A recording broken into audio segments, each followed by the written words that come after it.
Dans le cadre du processus de développement global, l'Algérie a mis tous les moyens pour le développement de son transport ferroviaire, en engageant le dédoublement, la modernisation et l'électrification du réseau ferré, en le dotant des derniers systèmes de signalisation et de communication. La construction des gares modernes pour les passagers et les marchandises a été aussi lancée un peu partout à travers le territoire national. Dans le cadre du plan stratégie, l'Agence nationale d'études et de suivi de la réalisation des investissements ferroviaires doit mettre en œuvre un plan national qui vise à relier toutes les régions de l'Algérie au réseau ferré, afin d'atteindre un réseau long de 12 000 km à la fin des travaux. L'un des objectifs primordiaux est l'aménagement de la rocade nord qui s'étend sur un linéaire de 1822 km de voie ferrée, afin d'augmenter sa vitesse qui devrait atteindre 160 à 220 km/h, sans oublier de veiller aussi sur sa dotation avec les derniers systèmes de signalisation et de communication qui sont aux normes internationales. Le choix de cette ligne n'est pas fortuit, car elle est considérée comme l'épine dorsale qui relie tout le réseau ferroviaire à travers le territoire national à toutes les autres lignes, surtout après la réalisation de la liaison avec l'aéroport Houari Boumediene. Dans le même contexte, les travaux pour relier le port de Djendjen au complexe de Bellara se poursuivent. La rocade ferroviaire des Hauts Plateaux, longue de 1162 km, parallèle à celle du Nord, traverse la plupart des wilayas de cette région, dont le premier tronçon qui va de Tbessa à Msila est en exploitation. Alors que les travaux d'extension sont toujours en cours, vers Saïda à l'ouest en passant par Bourzoul, Tissemsilt et Tiaret sur un linéaire de 628 km. Quant à la ligne reliant Saïda à Sidi Bel Abbas sur un linéaire de 120 km, elle est déjà entrée en service avec des normes modernes.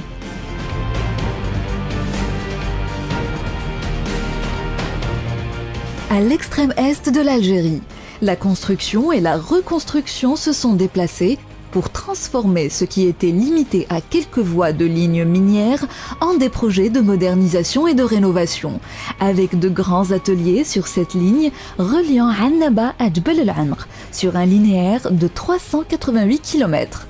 Cette modernisation permettra de multiplier les capacités d'absorption dans le transport des matériaux miniers de manière à assurer l'utilisation optimale des ressources minières dans la région est et sud du pays.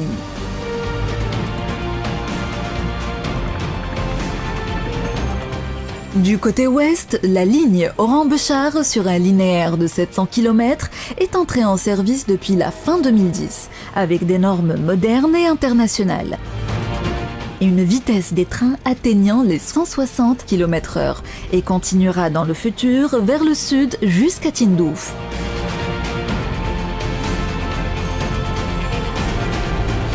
À l'est du pays, la ligne Constantine-Hassim Saoud s'étend sur un linéaire de 574 km, reliant les wilayas du sud et de l'est.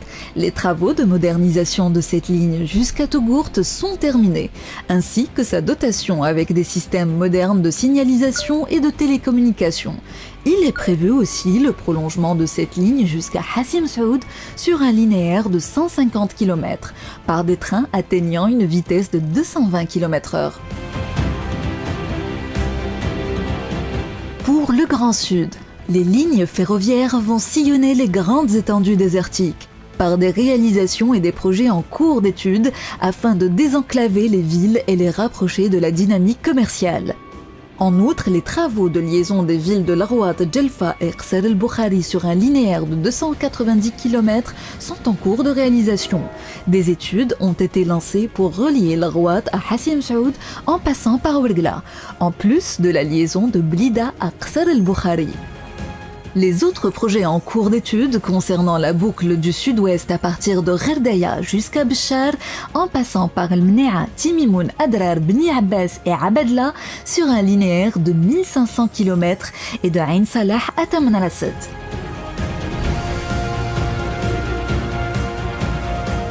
Outre ces grands axes, Le réseau ferroviaire national s'est enrichi et s'enrichira par le biais de nombreuses ramifications logistiques qui relieront les diverses régions entre elles, comme la liaison Mecheli-Al-Bayed en cours de réalisation, la liaison Relizane-Tiaret et d'autres encore. Tous les ports, zones industrielles, zones d'échanges commerciaux seront reliés au réseau national et entre eux, afin d'en faire une véritable toile, facilitant les déplacements des personnes et des biens.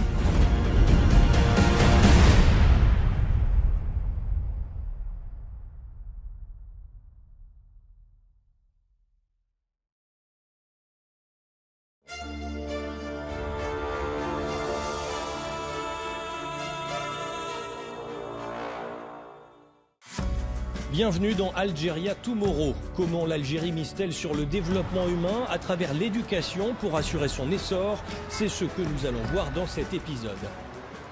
À la veille de l'indépendance de l'Algérie, il y a 60 ans, il n'y avait que quelques centaines d'étudiants algériens ici à l'Université centrale d'Alger, qui était la seule du pays et qui était française. Aujourd'hui, l'Algérie compte plusieurs dizaines d'universités, de centres de recherche, plus d'1,5 million d'étudiants et de nombreux nouveaux défis à relever. L'une des priorités de l'Algérie indépendante a été d'éradiquer l'illettrisme, alors massif en 1962. L'instruction gratuite et obligatoire a fait bondir le taux d'alphabétisation à plus de 81%. Chez les 15-25 ans, il est désormais proche de 100%. Une autre priorité a été de permettre aux Algériens d'assumer le développement économique du pays. En 1974, l'architecte Oscar Niemeyer dessinait l'Université des sciences et de la technologie Ouaribou Médienne à Alger. Plus de 100 000 de ces diplômés travaillent aujourd'hui en Algérie ou ailleurs pour la fierté du recteur. Monsieur Akretch, vous avez étudié ici, vous comptiez d'ailleurs parmi les premiers étudiants de cette université. Que de chemin parcouru depuis? Donc on était à l'époque 2000 étudiants pour démarrer cette université qui donc a eu pendant longtemps le rôle surtout de formation de cadres. Maintenant on en a 50 000. Il y a de plus en plus d'étudiantes aussi. Oui, effectivement. Ce qu'on constate, c'est que nous avons maintenant près de 60% de l'effectif étudiant qui est féminin. Je dirais que c'est une nouveauté par rapport à avant. Moi, je me souviens dans les années 70-80, en sciences technologies ou en sciences fondamentales, que ça ne dépassait même pas les 10%. Quel est selon vous le futur de l'université algérienne? On parle beaucoup d'entrepreneuriat, d'incubateurs, de start-up.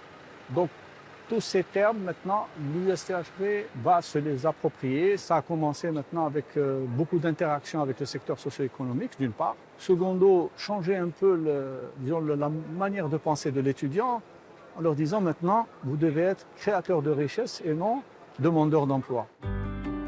Cette idée s'est bien répandue dans les 73 laboratoires de recherche de l'université. Cette étudiante de pharmacologie teste une crème cosmétique avec des idées derrière la tête. Grâce à cette formation, peut-être qu'un jour je pourrai monter ma propre entreprise, peut-être inventer ma propre crème que tout le monde achèterait. Pourquoi pas? C'est mon but. Un master professionnel a été lancé en partenariat avec des entreprises alors que le pays ambitionne d'être un leader régional dans la production de médicaments. Aujourd'hui, on arrive à couvrir jusqu'à 70% en générique des besoins de la population algérienne et on envisage aussi de participer à des exportations, que ce soit en Afrique orientale ou occidentale. L'esprit entrepreneurial est de plus en plus présent chez les étudiants algériens. C'est particulièrement vrai ici, à l'École supérieure algérienne des affaires. À 20 ans, dès sa première année, Rania a créé le business club de l'école avec son camarade Aymin. Les deux étudiants rêvent déjà d'entreprendre. Je compte travailler en entreprise, en Big Four. Je veux créer de l'industrie et j'ai une vision qui est destinée vers les pays subsahariens. Je pense que le domaine de l'événementiel est un domaine très tendance en ce moment. Je voudrais bien investir ici en Algérie car on peut dire que c'est un terrain vierge qui est en plein développement. Donc ça m'intéresserait beaucoup de m'implanter ici et de faire développer mon projet dans mon pays pour l'avenir. L'ESA, école publique fondée en 2004 et fruit d'une coopération franco-algérienne, est l'une des meilleures business schools d'Afrique. L'ouverture au monde est dans son ADN et beaucoup de ses étudiants poursuivent leur cursus à l'étranger. La mobilité fait partie intégrante de tout cursus de formation ou de vie professionnelle. Donc, partir pour mieux revenir constitue aussi l'un des credos des étudiants et des alumni de l'école. Donc, nous n'avons pas peur de cette ouverture. La preuve, une bonne partie de nos alumni sont toujours ici à travailler dans des entreprises, dans des fonctions très hautes. L'un des défis de l'Algérie sera en effet d'offrir à un maximum d'étudiants l'opportunité de se développer dans leur pays. Voilà, c'est la fin de cet épisode. Merci de l'avoir suivi. On se retrouve très vite dans Algeria Tomorrow.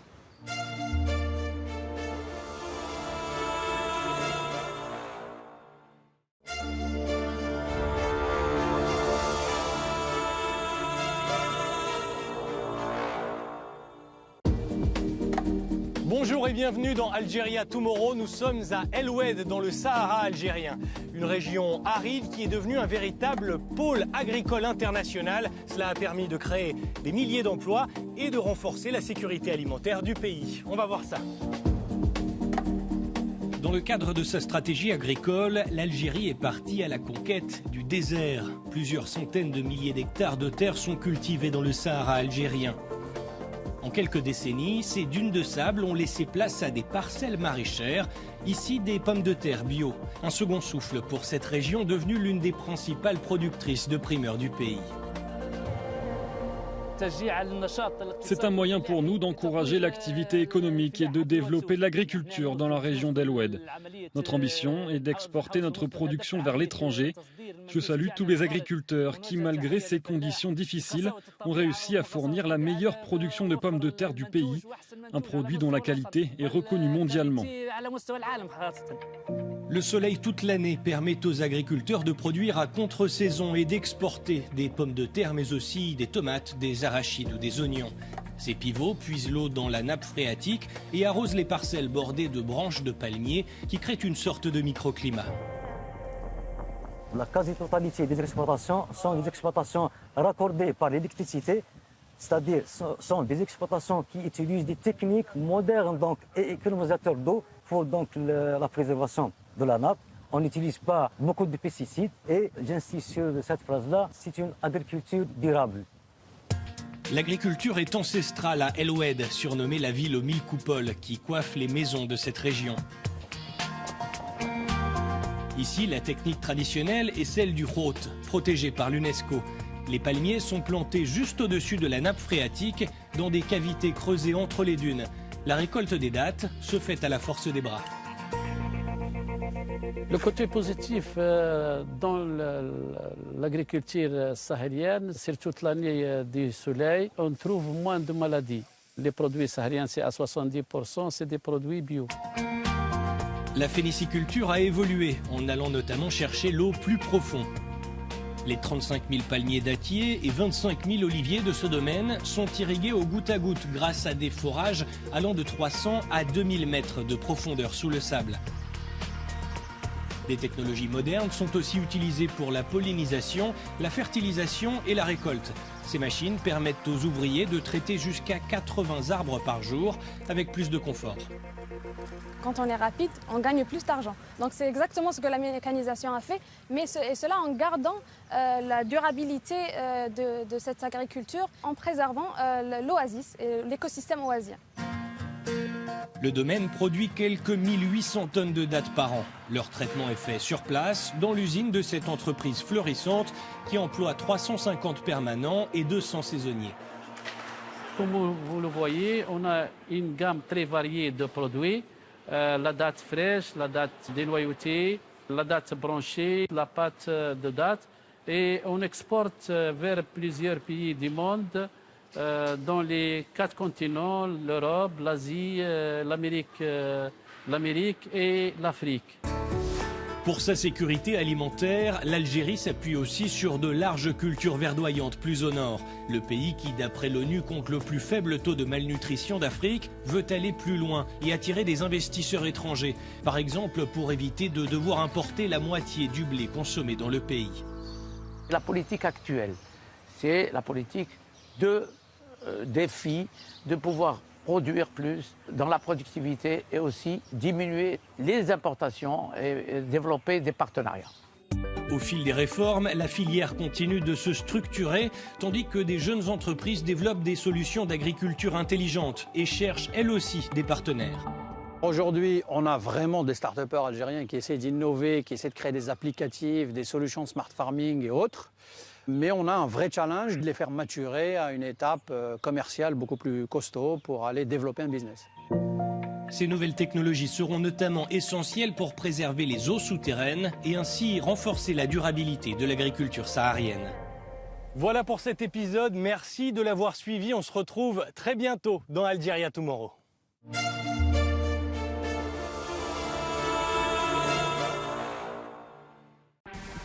هي واحدة من الشركات الخاصة المتخصصة في مجال الإلكترونيك والصناعات الكهرومنزلية.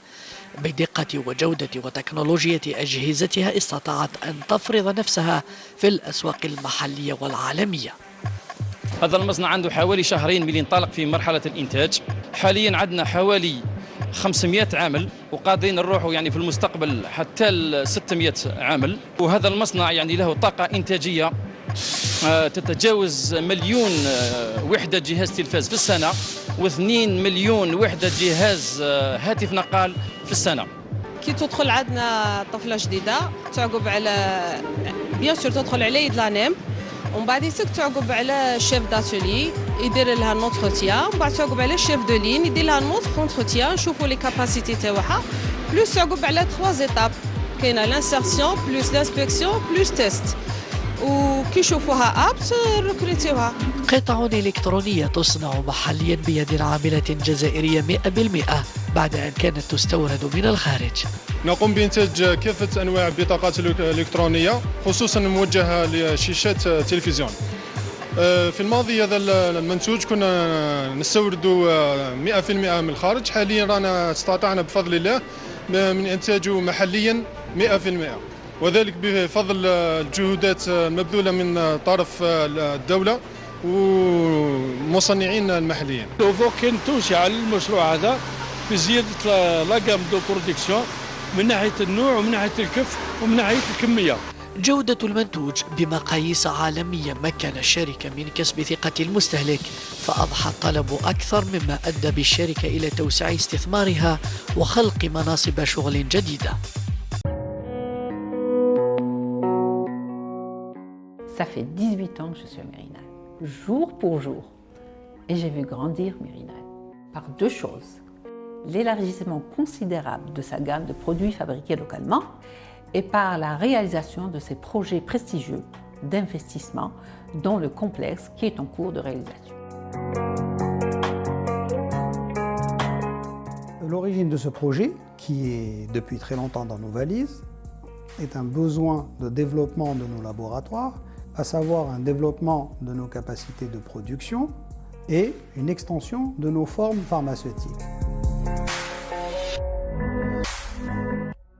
De même, un besoin de développement humain. Nous sommes 1000 collaborateurs à Mérinal. Ce projet va permettre d'offrir des perspectives à nos collaborateurs, des perspectives de développement dans leur carrière, de progression et aussi des possibilités d'étendre leurs connaissances puisqu'il va y avoir de nouvelles technologies dans ce complexe pharmaceutique. En matière de recrutement, nous prévoyons l'ouverture de 1000 postes qui seront pourvus principalement par les universités et les centres de formation. Nous avons introduit une nouvelle forme pharmaceutique, capsule mâle, autrement dit soft gel, avec une capacité d'1 million de capsules mâles par jour. Unité de pommade de capacité de 35 000 tubes par équipe. 2 lignes sticks, une pour les poudres de capacité de 500 sticks minutes et l'autre pour les liquides de même capacité. Une ligne sirop de capacité de 6 000 litres, équivalent à 35 000 flacons jour. 3 lignes de forme sèche d'une capacité de 500 boîtes minutes. Un labo pilote pour les lots de validation et un labo de recherche et développement pour permettre aux étudiants de réaliser les projets de fin d'études et nous permettre de développer de nouvelles molécules. Pour faire fonctionner ce complexe, nous avons installé 67 stations de traitement d'air, 4 groupes d'eau glacée, 2 grandes chaudières et une station de traitement d'eau de capacité de 3000 litres par heure. Aussi un centre logistique automatisé de capacité de 7500 palettes.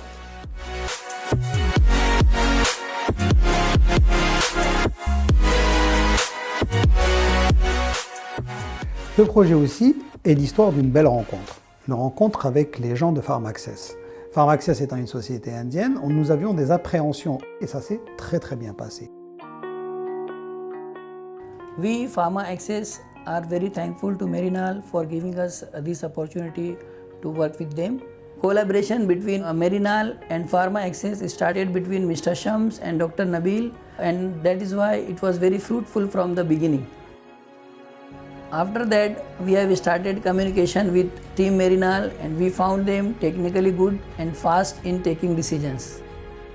We are very confident to complete the work soon and it will going to be the biggest project in Algeria. L'entreprise mise beaucoup sur les ressources humaines. C'est ce qui fait la force des collaborateurs et leur fidélité vis-à-vis de l'entreprise. On est fiers de la réussite de Merinal. Cette réussite est due à l'esprit de famille inculqué par Nabil Meller, fondateur de l'entreprise Merinal.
Iris Tire produce and distribute premium tires for special and light truck with over than 95 different sizes and total capacity of 2 million tires per year. Our target is to become market leader for tire manufacturing in Africa, leveraging on brand new and Industry 4.0 plant in Sétif, Algeria. Also to increase market share through high production volume and high quality product, counting on maximizing customer satisfaction. We were working with Excel datasheet and document management, but we could not have any information about traceability in production, from raw material to the final tire. At Iris Tires, OpCenter delivered the vertical integration between the ERP and the shop floor and the horizontal integration among all the different manufacturing processes with logistics and quality. We needed to coordinate our production operation since we are producing now more than 12 types of tires, and our challenge is to connect all our machines to MES system and to get all data there and download all the recipe to all machines and to all production lines. We selected OpCenter since the Siemens MES MOM platform fulfilled all requirements for tire industry. We went through all processes from raw material reception to finished tires. With Siemens OpCenter full MOM system, we addressed each relevant process area and workstation along the production processes and their specific needs. A raw material is analyzed and gets approved in the laboratory, and it can be used or banned from production to avoid any error, thanks to LIMS OpCenter solution. The solution we implemented allows to control the production, ensuring that there are no mistakes on the shop floor by continuously identifying materials and performing error proofing. Material identification ensures that you are using the right materials upfront to minimize errors and to track the specific materials used. The solution collects all manufacturing related data, allowing to have complete visibility on the whole execution. The solution which was implemented at Cedarix Algeria was that Black Donuts Engineering, they are experts in the tire domain. So Siemens brought the product called Siemens OpCenter, based on which the solution was built. Smart Controls is an extremely strong system integrator, and that is how we could together build such a successful MES solution at Cedarix Algeria. The most important benefits of MES system is taking the right decision in the right time with the right analysis. Now, thanks to Siemens OpCenter MOM solution, we can have many benefits like process integration, end-to-end traceability, real-time operation management, recipe management, and also can deliver high quality to our customers. We get the both, manufacturing efficiency and high quality production. We at Siemens intend to support our customers such as Iris Tires in their digitalization journey. Siemens provides us the right information to learn how to grow and improve our business, thanks to end-to-end traceability and history record. And now we are able to demonstrate to our customers our capability to realize very high quality of product and also to increase their level of trust to our product. La société de production en matériel de récolte, Sampo, lance avec le concours de son partenaire finlandais sa première opération d'exportation, une nouvelle génération de moissons-batteuses vers le Nigeria. Filiale du groupe Mécanique Publique, cette société compte exporter une partie de sa production vers des pays arabes et africains. Comme تحتفل المناسبة نيشان avec le jour de l'embarquement des moissonneuses batteuses. Donc c'est les premiers embarquements. Nous sommes en train de faire les embarquements au fur et à mesure. On a aujourd'hui, demain, après-demain, jusqu'à jeudi pour terminer l'embarquement de toutes les machines. Donc aujourd'hui, vous voyez, c'est les premiers tabliers de coupe qui sont en train d'être chargés sur les conteneurs. Et il y a les moissonneuses batteuses aussi qui vont être acheminées vers les conteneurs, les flats que nous avons réceptionnés de la société maritime. Et donc c'est la première opération. Vous êtes en train de voir que c'est une opération réelle qui est en train de se détériorer au Nigeria. Sampo a réussi en 8 ans d'activité à se distinguer sur le plan arabe et africain. Et ce grâce à une expérience et un savoir-faire remarquable dans le domaine de l'industrie et de l'assemblage des engins. ce qui lui a permis d'atteindre un taux d'intégration qui dépasse les 65%. Cette société qui est active dans la production de machinisme agricole vient de lancer une nouvelle machine de nettoyage de pierre. Celle-ci accompagne l'agriculteur dans le processus de mise en valeur des terres. C'est une pierreuse, c'est-à-dire toutes les terres où il y a de la pierre ou couchi, nous pouvons les rendre propres et prêtes à l'agriculture pour son intégration. Nous sommes en train de faire des démonstrations au niveau de chaque wilaya, des démonstrations pour présenter le produit, pour susciter la demande. Je travaille dans cette société depuis 2010 et tout se passe bien. La qualité de nos produits est essentielle.